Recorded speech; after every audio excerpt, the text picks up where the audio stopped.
प्यारे विद्यार्थियों, online classes में आपका हार्दिक स्वागत है। हाँ तो बच्चों, अपने आज पढ़ेंगे डायरेक्ट एंड इनडायरेक्ट स्पीच। तो देखो, डायरेक्ट और इनडायरेक्ट स्पीच क्या होता है। कोई आदमी कहे,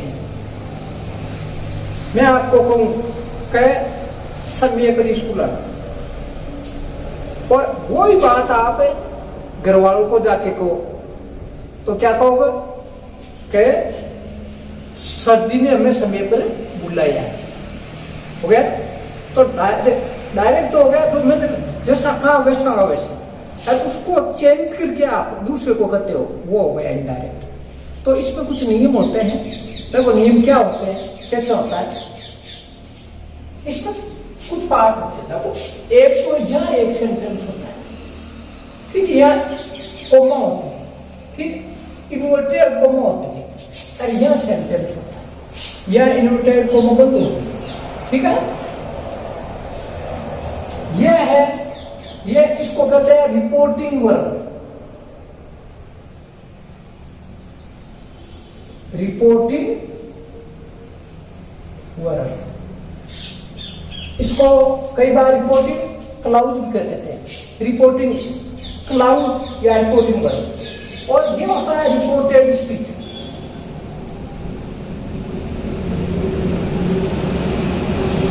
ओके,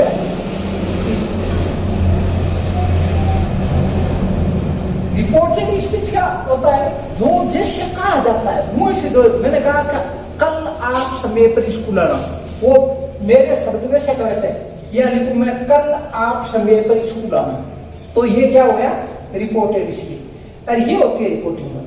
ये कोमा और ये इन्वर्टेड कोमा, देखो ये कोमा उल्टा, ये है ना दोनों तरफ। तो देखो इसमें जैसे मैं वाक्य लिखूंगा आपको,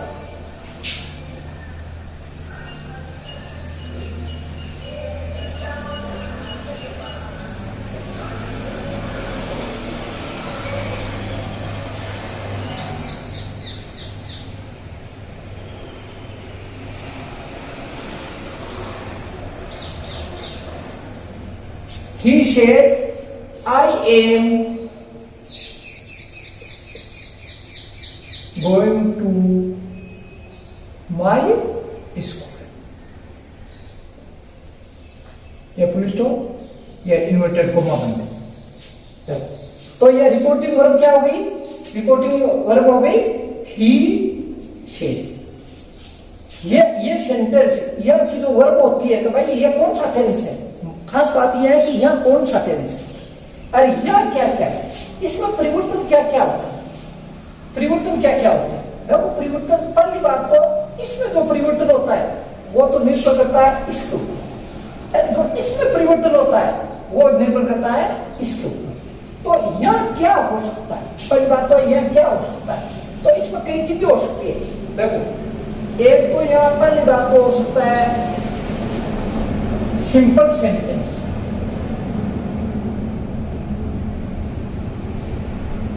सिंपल सेंटेंस, एक तो सिंपल सेंटेंस हो सकता है, एक हो सकता है इंट्रोगेटिव, इंटेरोगेटिव,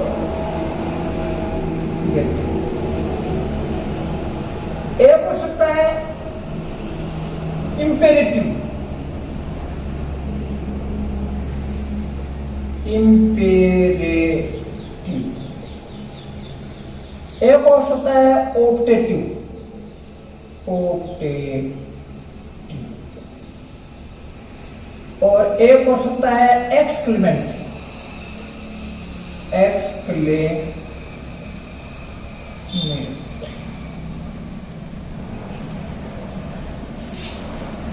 तो ये इतने हो सकते हैं, इसका यहां।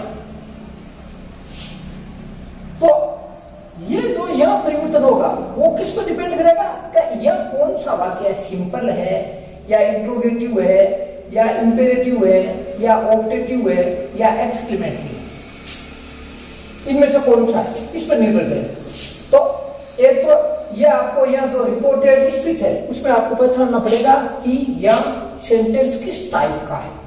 ठीक है, एक परिवर्तन तो ये होता है। एक परिवर्तन होता है प्रोनाउन यदि है इसमें रिपोर्टेड स्पीच में प्रोनाउन है, जैसे प्रोनाउन कौन सा है, ये प्रोनाउन है, जैसे इसमें आ गया ये प्रोनाउन है ना, तो इसमें प्रोनाउन संबंधी परिवर्तन होता है। एक तो प्रोनाउन संबंधी और एक होता है टेंस संबंधी। टेंस, इसमें कौन सा टेंस है, जैसे इसमें है आपके टेंस है प्रेजेंट कंटिन्यूअस, तो कौन सा टेंस है तो किसमें चेंज होगा, ये भी है। और एक तो प्रोनाउन संबंधी इसमें परिवर्तन होगा, एक टेंस संबंधी परिवर्तन होगा। एक आपके कोमा और इन्वर्टेड कोमा ये हटेगा, तो ये भी किस पे निर्भर करेगा, ये क्या इसके अंदर कैसा है, वाक्य कैसा है, उसके हिसाब से नहीं आएगा। क्या इनको कनेक्टिव वर्ड क्या आएगा, इनको जोड़ने वाला वर्ड क्या आएगा, वो किस पे निर्भर करेगा कि इसके अंदर कौन सा किस टाइप का वाक्य। एक परिवर्तन होता है यहाँ, तो ये परिवर्तन होता है किस पे, वो किस पे ऊपर निर्भर करता है, इस पर। इसमें जो परिवर्तन होता है किस पर निर्भर करता है, तो आपस में ये जुड़े हुए। तो अब अपने लेते हैं एक तो सिंपल सेंटेंस, ये अलग अलग हो गए, इसमें सिंपल तो सिंपल ही है। अब इंट्रोगेटिव को अपने ले, तो इंट्रोगेटिव दो प्रकार के होते हैं, एक तो हेल्पिंग रूप से,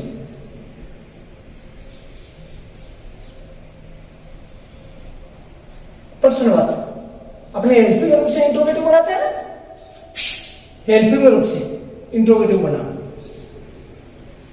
जैसे सारे टेंस है उनमें हेल्पिंग रूप होती है, केवल दो टेंसों को छोड़। दो टेंस कौन से हैं, प्रेजेंट इंडेफिनिट और पास्ट इंडेफिनिट, जो जिनमें हेल्पिंग रूप होती है। तो यदि एक है या एक से ज्यादा हेल्पिंग रूप, तो एक है तो उसको पहले ले आओ सब्जेक्ट से और लास्ट में प्रश्नवाचक चिन्ह लगा दो, या फिर एक से ज्यादा हेल्पिंग रूप है तो ऐसी स्थिति में जो पहले हेल्पिंग रूप है उसको पहले ले आओ और लास्ट में प्रश्नवाचक चिन्ह लगा। और एक दूसरा होता है WH वर्ड, जिसमें WH वर्ड दिया हुआ होता है, WH वर्ड, तो WH वर्ड दिया हुआ होता है कि भाई दे दिया। WH वर्ड्स कौन से है, जैसे व्हाट है, वेयर है, वाई है, हाउ है, हु है, हाउ मेनी है, हाउ मच है, तो इनको कहते हैं WH वर्ड। तो वो आपको दिया हुआ होता है, ये दिया हुआ हो तो वो जो सेंटेंस होता है आपका, उसमें से आपको एक चीज छोड़नी पड़ती है। यदि समय के बारे में पूछ रहा है तो वेन से पूछेगा, तो आपको समय छोड़ना पड़ेगा प्रश्नवाचक बनाते समय। यदि आपको कारण पूछा है तो वाई दिया मिलेगा, तो उसमें जो कारण दिया हुआ है सेंटेंस में वो छोड़ना पड़ेगा। यदि आपको उसमें साधन की बात आ जाए तो वो हाउ से प्रश्न पूछेगा, हाउ करके छोड़ देगा, क्या आप बनाओ, तो हाउ से जो साधन है, कहाँ पर स्कूल जाते हो मगर कैसे जाते हो, क्या साधन है या किस ढंग से जाते हो। यदि काम करने वाले के बारे में पूछे कि ये काम किसने किया, काम करने वाला है कौन, यानी सब्जेक्ट के बारे में पूछे तो किस पूछेगा, हु सी।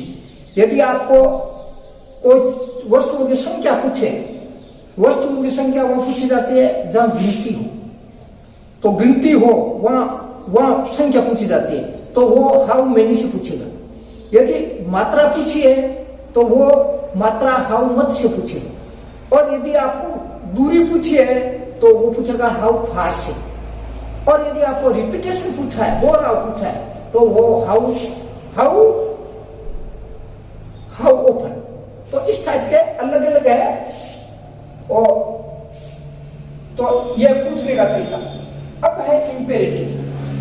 जब इंपेरेटिव आपके तीन प्रकार के होते हैं, इंपेरेटिव आपके तीन प्रकार के होते हैं।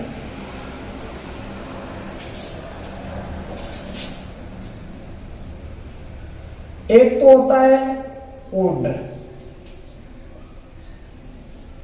एक होते हैं रिक्वेस्ट,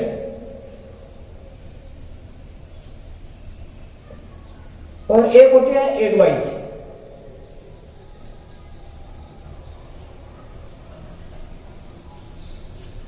एडवाइस ऑर्डर क्या होता है, ऑर्डर होता है कोई ऊंचे पद वाला नीचे पद वाले को कहता है, जैसे एसपी थानादार को कहता है या थानादार सिपाही को कहता है, ऊपर वाला कहता है तो ऑर्डर है। या बड़ा छोटे को कहता है, जैसे मान लो बड़ा मम्मी पापा आपको कहते हैं तो वो ऑर्डर है। मैं आपको कहता हूं वो भी ऑर्डर है। बड़ा वाला पद से हो या उम्र से हो, बड़ो वाला छोटे वाले को कहता है तो वो ऑर्डर है, छोटा वाला बड़े वाला को कहता है तो वो रिक्वेस्ट है। जैसे आप मम्मी पापा से करते हो तो रिक्वेस्ट करते हो, मेरे से करते हो तो रिक्वेस्ट करते हो, एक सिपाही या थानेदार से करता है तो रिक्वेस्ट करता है। यानी नीचे पद वाला या नीची उम्र का ऊपर वाले से करता है तो वो रिक्वेस्ट मानी जाती है। और एडवाइस होती है बराबर वालों को। और कई बार डॉक्टर भी एडवाइस दे देता है कि भाई ये दवाई ऐसे लेना, एडवाइस देती, वो न तो ऑर्डर देता न रिक्वेस्ट करता आपसे कि ये आपको दिन में 3 बार लेनी है, अब आप ले तो ले, एडवाइस दी है, ले तो ले, न दो तो न लो, ऑर्डर नहीं है उसमें। तो ऐसी स्थिति में या फिर बराबर वाला आप अपने दोस्त से बात करते हो तो ऐसी स्थिति में वो एडवाइस, आप कहते हो कि चलो अपने कोई काम करें तो वो एक तरह से एडवाइस हो गई, आपने पढ़ना चाहिए, एडवाइस हो गई। अब ऑप्टेटिव भी 2 प्रकार के होते हैं। ऑप्टेटिव 2 प्रकार के होते हैं। कौन से? एक तो होती है परे,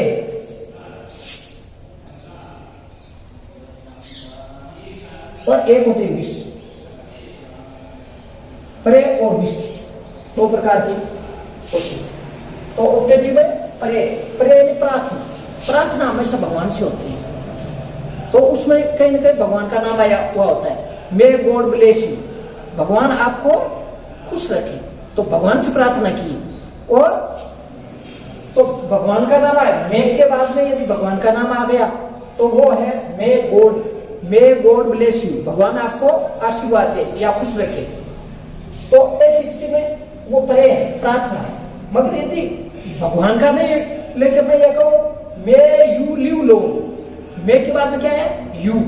यू आया, भगवान नहीं आया, गॉड नहीं आया, तो ऐसी स्थिति में ये विश है। विश का मतलब इच्छा, मेरी इच्छा है मे यू लिव लो, मेरी इच्छा है कि आप लंबी उम्र की, तो ये इसका है। फिर है एक्सक्लेमेटरी सेंटेंस, ये 3 प्रकार के होते हैं। ये 3 प्रकार आश्रय, जिनको आश्रय कहते हैं।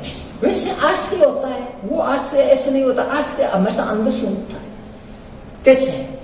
जैसे अपने कोई एग्जाम्पल ले लेते हैं कि आपकी क्लास में सबसे इंटेलिजेंट है और वो फेल हो जाए तो आश्रय होगा। और वही यदि सबसे कमजोर और वो क्लास में टॉप गया तो वो भी आश्रय या आश्रय। तो आश्रय कब होता है? फेल होना और टॉप करना, दोनों को करना था। टॉप वाला टॉप हो रहा है तो कोई आश्रय नहीं, फेल होने वाला फेल हो रहा है तो वो भी आश्रय नहीं। मगर यदि फेल वाला टॉप कर रहा है तो आश्रय हो गया, मन से निकला ओहो उसने टॉप कर ली है। अरे यदि सबसे टॉप वाला क्लास में टॉपर चल रहा है और वो अचानक है वो फेल हो जाता है तो वो फेल हो गया, तो अपने अंदर से उठता है यार ये कैसे हुआ, तो अंदर से जो उठता है वो आश्रय। जैसे मैं और एग्जाम्पल दूंगा आपको कि आपके गांव में कोई किसान है, वो जेड़ी कंधे पर रखे और आ रहा है, या कोई गडरिया है भेड़ बकरी चुराने के लिए लकड़ी लेके गांव में मिल रहा है, कोई आश्रय नहीं है।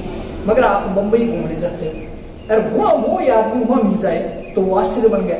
आदमी वही है, आप भी वही है, मगर परिस्थिति के हिसाब से, जगह के हिसाब से वो आश्चर्य बन गया। उसमें तो रिजल्ट के हिसाब से बन गया था, इसमें जगह के हिसाब से बना। गांव में है तो कोई आश्चर्य नहीं, आप हमेशा उसको देखते हो, कोई फर्क नहीं पड़ा आप। मगर यदि बंबई में आप घूम रहे हो, बाजार में घूम रहे हो और अचानक वही ग्वाल है वो आपको लकड़ी लेके वहां मिल जाए, या किसान है वो जेड़ी लेके वहां मिल जाए, तो अपने पास आश्चर्य होगा, अंदर से उठेगा ये कैसे होगा। तो ये होता है आश्चर्य। तो आश्चर्य भी 3 प्रकार के होते हैं। एक आश्चर्य तो होता है जोय, एक होता है स्वरूप,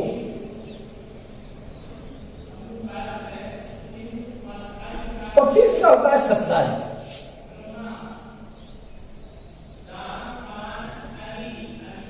तीन प्रकार का आश्चर्य। जोर कौन सा होता है? जोर होता है जिसमें आनंद आता है। आश्चर्य तो मतलब आनंद आता है। कैसे आता है आनंद? मैच हो रहा है, अपना पक्ष वाला जीत गया, ओहो हम मैच जीत गए, अंदर से आवाज निकलो ओहो हमने मैच जीत लिया, तो अपने आप खुशी का आश्चर्य, खुशी का आश्चर्य। घर में कोई किसी का जन्म होता है तो आश्चर्य होता है, मगर खुशी का आश्चर्य। पास होते रिजल्ट आ गया अचानक, अरे ये हो गया, ओहो मेरे 70% बने है आश्री हो, अरे वही वो कन्वर्ट, किसी को 90% की उम्मीद थी, अरे वो 70% बन रहा है, तो वो हाँ मेरे 70% ही बने, यानी वो आश्री मतलब उल्टा हो गया, वो किसमें चेंज हो गया, फॉर वाले दुख वाले हो गए। अरे ये खुशी, यदि खुशी हो रही है, उम्मीद नहीं थी आपको, पास होने की उम्मीद नहीं थी, पास हो गए, 70% बनाने की उम्मीद नहीं थी, 70% बन गए, तो आपको खुशी हुई। मगर यदि आपको 90% की उम्मीद थी, 70% बने, तो वह आपको दुख होगा। या आपको जीतने की, मैच जीतने की उम्मीद नहीं थी, जीत गए तो जॉय होगा, आनंद आएगा, जॉय यानी आनंद। और यदि आप जीतने की उम्मीद थी और हार गए तो शोरो दुख होगा, ठीक है। ऐसे ही कोई मर जाता है तो शोरो होता है, किसी का जन्म होता है तो खुशी होती है, और मैच जीतते हैं तो खुशी होती है, हारते हैं तो दुख होता है। कई बार परिस्थिति के अनुसार भी हो जाता है। एक सरप्राइज ये होता है जो केवल आश्री होता है, न जो दुख से रिलेटेड है न सुख से। आपने देख लिया, कई एक आदमी आप नॉर्मल देखते हो कि 6 फीट के 7 फीट के होते हैं, अचानक आपके सामने एक आदमी 10 फीट का खड़ा हो जाए तो आश्चर्य तो हुआ, मगर दुख हुआ या सुख, दोनों ही नहीं, केवल आश्चर्य होगा। कई तल मार पक्षी आया, कोई बहुत सुंदर आया तो अपने ओहो तो वो कैसा सुंदर पक्षी, तो उसमें न तो अपने कोई दुख हुआ अपने को, न उसमें खुशी, वो केवल आश्चर्य। तो ये आश्चर्य तो ये एक्सपेरिमेंट भी 3 प्रकार के होते हैं। तो देखो वापस देख लो इनको, सिंपल सेंटेंस तो बोलते हैं जो जैसा है वैसे, कह जैसे मैं स्कूल जा रहा हूँ, नेगेटिव भी नहीं है पॉजिटिव भी, वो इसको कहते हैं स्टेटमेंट या एसर्टिव सेंटेंस, कथन या सिंपल वाक्य, जिसमें कोई किसी प्रकार की लाभ लपेट नहीं, सीधा वाक्य। कह जैसे हम स्कूल जाते हैं, मैं खाना खाता हूँ, हम खेल खेलते हैं तो सीधा वाक्य, वह गाने गाता है तो सीधा वाक्य, तो इसको कहते हैं सिंपल सेंटेंस। इंट्रोगेटिव मैंने कह दिया कि प्रश्नवाचक होते हैं, उनको इंट्रोगेटिव कहते हैं। और ये 2 प्रकार के होते हैं, एक हेल्पिंग वर्ब से और दूसरा WH वर्ब। ये इंट्रोगेटिव है। इंपेरेटिव 3 प्रकार के होते हैं। एक होता है ऑर्डर होता है, जो मैंने बता दिया, बड़ा वाले छोटे वाले को या बड़े पद वाला छोटे पद वाले को कहता है, वो ऑर्डर है। यदि नीचे वाला छोटा बड़े को कहता है, या छोटे पद वाला बड़े पद वाले को कहता है, तो वो रिक्वेस्ट है। और बराबर वाले को होता है वो एडवाइस है, ठीक है। ऑप्टेटिव में क्या है, ऑप्टेटिव में होता है 2 प्रकार का होता है। एक तो होता है प्रे, जिसमें प्रार्थना होती है, वो भगवान से होती है हमेशा। यदि भगवान का नाम आ जाए तो प्रे, और यदि भगवान का नहीं है, आज के व्यक्ति का नाम, जैसे मैं यू लिव लो, तो यू आया है, तुम चिरायु हो, तुम आपकी लंबी उम्र हो, तो ऐसी स्थिति में यह आपका विश हो गया। वैसे एक्सक्लेमेटरी सेंटेंस है। एक्सक्लेमेटरी सेंटेंस वो होते हैं जो मतलब आश्चर्य करते हैं, मगर आश्चर्य अलग अलग प्रकार का। एक है जॉय वाला है, आनंद वाला है, और जॉय किस में होता है, जैसे जन्म होना, पास होना, मैच जीतना, ये चीजें जॉय वाली, आनंद आता है, मजा आता है, अपने पक्ष में होता है। और एक होता है इसका उल्टा, कोई मर जाना या फेल हो जाना या मैच हार जाना, ये होता है शोरो वाला, दुख वाला। एक सिंपल आश्चर्य होता है, जैसे बड़ी सुंदर पक्षी देख लिया, छोटी चिड़िया देख ली, या फिर बड़े लंबे आदमी को देख लिया, बिल्कुल बोने आदमी को देख लिया, बिल्कुल 1 फीट का आदमी आया, बड़ा आश्चर्य हुआ है, मगर वो हमें न तो दुख देता है न सुख देता है। तो ये है, तो इनकी पहचान कैसे होगी, ये तो मैंने बता दिया आपको कि ये है, ये तो सिंपल होता है। इसका पहचान कैसे होगी, तो इसमें अपने प्रश्नवाचक बनाने का अपना तरीका जानते हैं कि हेल्पिंग वर्ब है, हेल्पिंग वर्ब को पहले ले आओ और लास्ट में प्रश्नवाचक चिन्ह लगा, तो अपने यह जो वाक्य आएगा अपने फट पहचान जाएंगे कि यदि शुरू में हेल्पिंग वर्ब है और लास्ट में प्रश्नवाचक चिन्ह है। देखो ये तो केवल ये है सेंटेंस, सिंपल सेंटेंस है, जिसमें प्रश्नवाचक चिन्ह नहीं है, पहले हेल्पिंग वर्ब नहीं है। तो यदि सबसे पहले हेल्पिंग वर्ब हो और लास्ट में प्रश्नवाचक चिन्ह हो, तो इसका मतलब है कि वो आपका इंट्रोगेटिव है। या फिर शुरू में WH वर्ड है, WH वर्ड के बाद में हेल्पिंग वर्ब है और लास्ट में प्रश्नवाचक है, तो वो क्या आपका WH वर्ड से प्रश्नवाचक, इंट्रोगेटिव। इंपेरेटिव इंपेरेटिव में क्या होता है?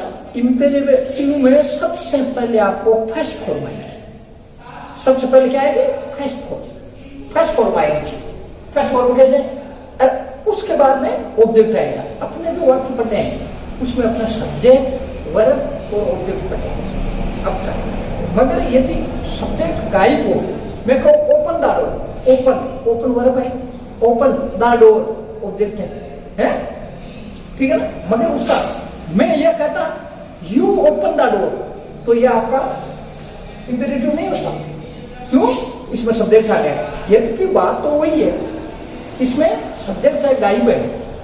आपको मैंने कहा है ओपन द डोर, मगर यदि शुरू में वर्ब आ जाए, फर्स्ट फॉर्म आ जाए, उसके बाद में ऑब्जेक्ट आ जाए, तो वो आपका क्या हो गया? इंपेरेटिव हो गया। या फिर डू नॉट या डज नॉट आके फर्स्ट फॉर्म आए, फिर ऑब्जेक्ट आए, तो वो भी आपका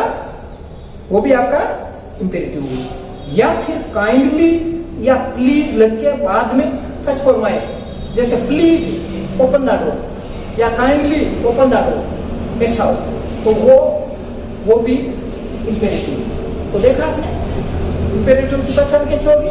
इंपेरेटिव की पहचान होगी कि शुरू में जिसके फर्स्ट फॉर्म आए और उसके बाद में ऑब्जेक्ट आए। जैसे open the door, write a letter, write a story, तो राइट फर्स्ट फॉर्म आई और उसके बाद राइट ए स्टोरी, ऑब्जेक्ट हो गया ए स्टोरी, ठीक है?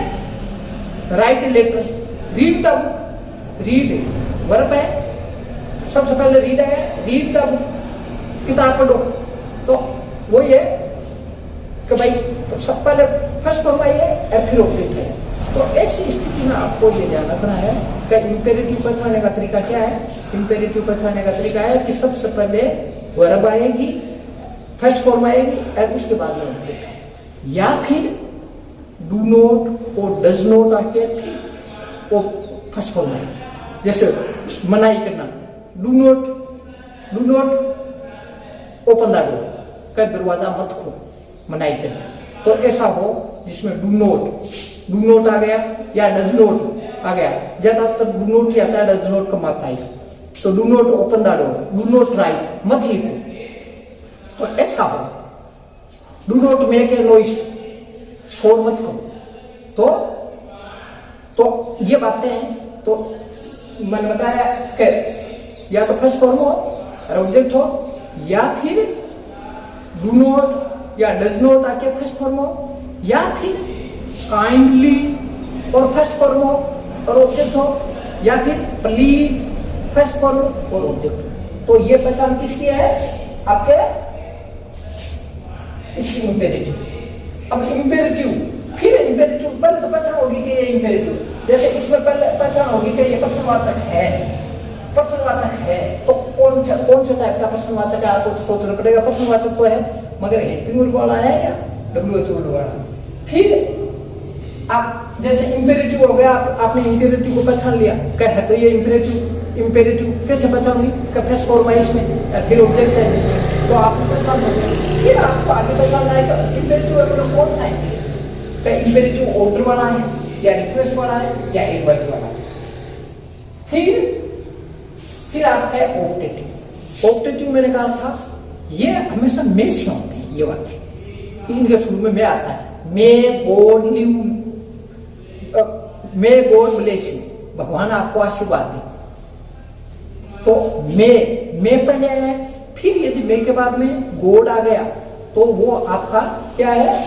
प्रे है, प्रार्थना है। पता तो किससे चला आपका? क्या ऑप्टेटिव है, मे से शुरू हुआ है वो वाक्य। सबसे पहले मे आया है, MAY मे, तो सबसे पहले मे आया है, उससे आपको पता चल गया कि ये ऑप्टेटिव है। फिर देखो ऑप्टेटिव किस टाइप का है? दो प्रकार का है, प्रे है या विश।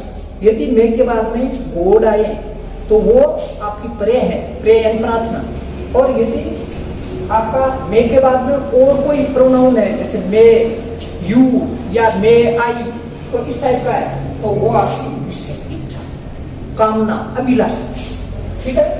फिर है एक्सक्लेमेटरी सेंटेंस। एक्सक्लेमेटरी सेंटेंस को कैसे पहचानते?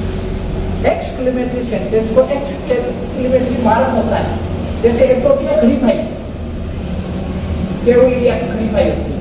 एक कोमा होता है, एक अर्ध कोमा होता है, आधा कोमा, ठीक है, ये कोमा होता है, ये इन्वर्टेड कोमा होता है, ठीक है, और ये होती है खड़ी फाई होती है, और एक होता है एक्सक्लेमेटरी मार्क, ये आश्चर्य थी, तो इसको एक्सक्लेमेटरी मार्क कहते हैं, विस्मयबोधक चिन्ह, विस्मयबोधक चिन्ह। तो ये कई वाक्य में यदि विस्मयबोधक चिन्ह लगा हुआ, हुरा हुरा लग गया, हुरा इस टाइप से आ गया, हुरा,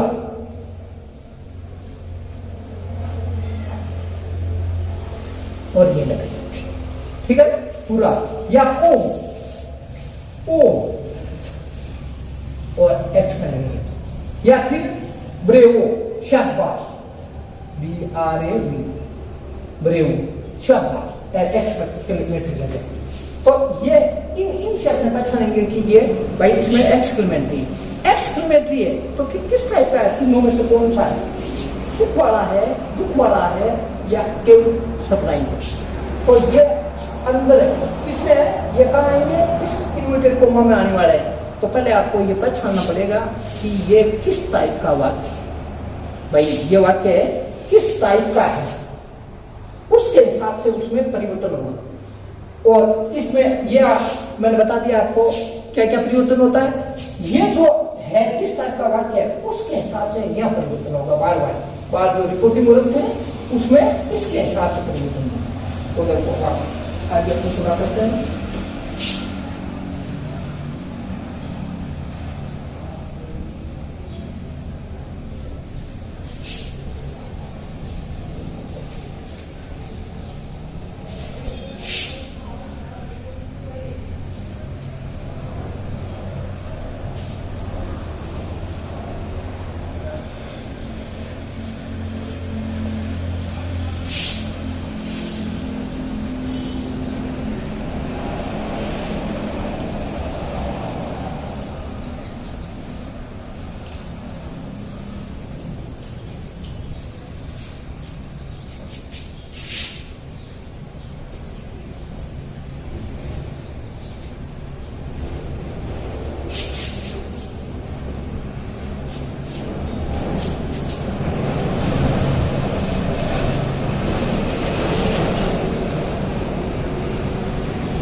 appreciate.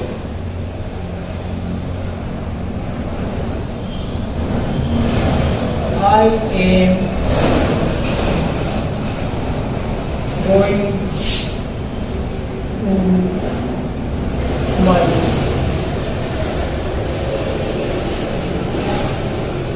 देखो वैसे तो ये हो गया आपका रिपोर्टेड स्पीच और ये हो गई रिपोर्टिंग वर्ब।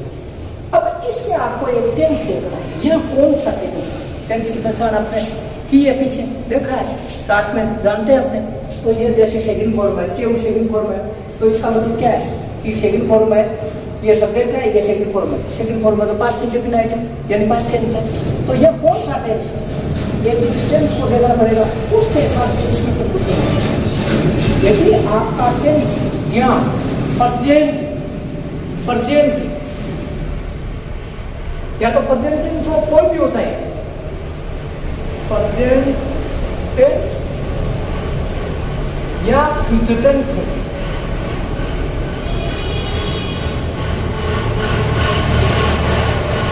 यदि यह प्रेजेंट टेंस या फ्यूचर टेंस हो तो ऐसी स्थिति में आपका यहाँ टेंस परिवर्तित नहीं होगा। इसमें यदि आपका रिपोर्टिंग वर्ब में प्रेजेंट या फ्यूचर टेंस हो तो यह आपका टेंस परिवर्तित नहीं होगा, यह खास बात है। क्या हुआ, यदि यहाँ रिपोर्टिंग वर्ब में प्रेजेंट टेंस या फिर फ्यूचर टेंस हो, प्रेजेंट टेंस आप जानते हो चार होते हैं present tense, present indefinite, present continuous, present perfect और प्रेजेंट परफेक्ट कंटिन्यूस, या फिर future indefinite, future continuous, future perfect और फ्यूचर परफेक्ट कंटिन्यूस। यदि यह हो किसमें, रिपोर्टिंग वर्ब में, रिपोर्टिंग वर्ब में ये इन दोनों टेंसों में हो तो ये इसके अंदर वाले में कोई परिवर्तन नहीं होगा। अंदर वाला क्या होता है, रिपोर्टेड स्पीच, कोई चेंज, नो चेंज।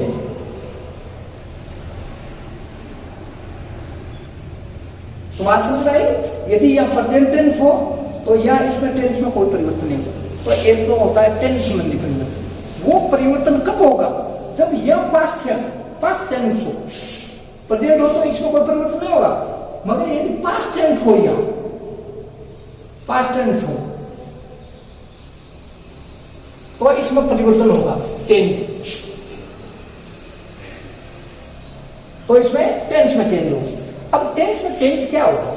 टेंस का यदि यह प्रेजेंट और फ्यूचर हो तब तो इस टेंस में कोई चेंज नहीं होगा। फिर आपको देखना पड़ेगा कि यदि यह पास्ट है तो इसमें चेंज होगा।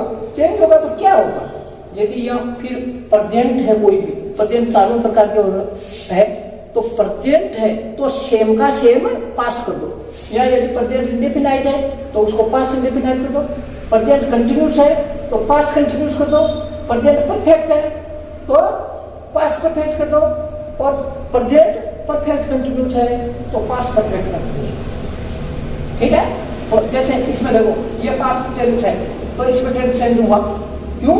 यह सेकंड फॉर्म पास्ट है, यदि ये टेंस है तो इसमें चेंज हुआ, तो चेंज यह पास्ट हो गया, वरना ये होने पर तो टेंस चेंज होगा ही नहीं। ये जैसे पास्ट है यह, तो ये चेंज हुआ, पास्ट होने पर चेंज हुआ।